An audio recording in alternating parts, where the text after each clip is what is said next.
XSC camera नावाचे application आहे. ते ॲप्लिकेशन आपण इन्व्हेस्टिगेटिव्ह हा सब्जेक्ट शिकत असताना आपल्या खूप कामात येईल.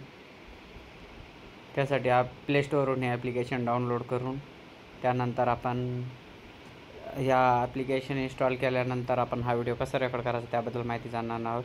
आपल्या फोनचं स्टोरेज किती रॅम आहे, किती स्टोरेज अवेलेबल आहे आपल्याला इथं ह्या दाखवत आहे.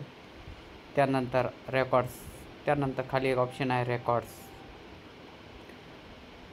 तर स्टार्ट रेकॉर्डिंग ऑन केल्यानंतर काही परमिशन द्यावं लागते. आपल्याला माहिती आहे कुठली ॲप्लिकेशन अलाव केल्यानंतर त्याला 2-3 परमिशन द्यावं लागतात. अलाव केल्यानंतर ती परमिशन त्याला मिळते. आणि त्यानंतर आपण व्हिडिओ स्टार्ट केल्यानंतर खाली छोट्याशा हे बघा आयकॉनमध्ये दिसतं आहे की व्हिडिओ रेकॉर्ड चालू आहे. तर हे पण आपल्याला त्या ॲप्लिकेशनच्या सेटिंगमधून बंद करता येतं. म्हणजे जर आपल्याला काही कुठलं पोलीस स्टेशनला म्हणा किंवा काही छुपी माहिती आपल्याला रेकॉर्ड करायची असेल नकळतपणे, त्यासाठी ॲप्लिकेशन एकदम बेस्ट आहे. तर हा व्हिडिओ स्टॉप करून आपण ते कुठं रेकॉर्ड झालं हे पाहू शकतो. आणि त्यानंतर आपण त्याच्यावाल्या सेटिंग्स वगैरे बघूया. रेकॉर्ड या ऑप्शनमध्ये आपण जो आत्ता व्हिडिओ रेकॉर्ड केला होता तो इथं दिसतो. तर हा व्हिडिओ आपण सहज म्हणून रेकॉर्ड केला आहे, तर आपण त्याला डिलीट करतो आहे.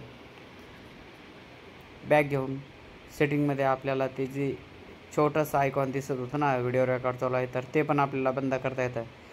त्यानंतर आपण हा व्हिडिओ कुठं सेव्ह करायचा, प्रायव्हसी सेटिंगमध्ये गेल्यानंतर गॅलरीत जर करायचा असेल तर त्याला आपण ऑन करू शकतो. जर आपल्याला गॅलरीत आपण केला आणि एखादा तो व्हिडिओ बघितला तर तो डिलीट करू शकतो. तर त्यासाठी आपण ते सेव्ह टू गॅलरी हे ऑप्शन आहे, तर हे ऑन न ठेवता त्याला ऑफही ठेवलेलं बरं असेल. नाहीतर मग समोरचा व्यक्ती तो व्हिडिओ पाहून आणि तो डिलीट करून टाकेल. तर त्यासाठी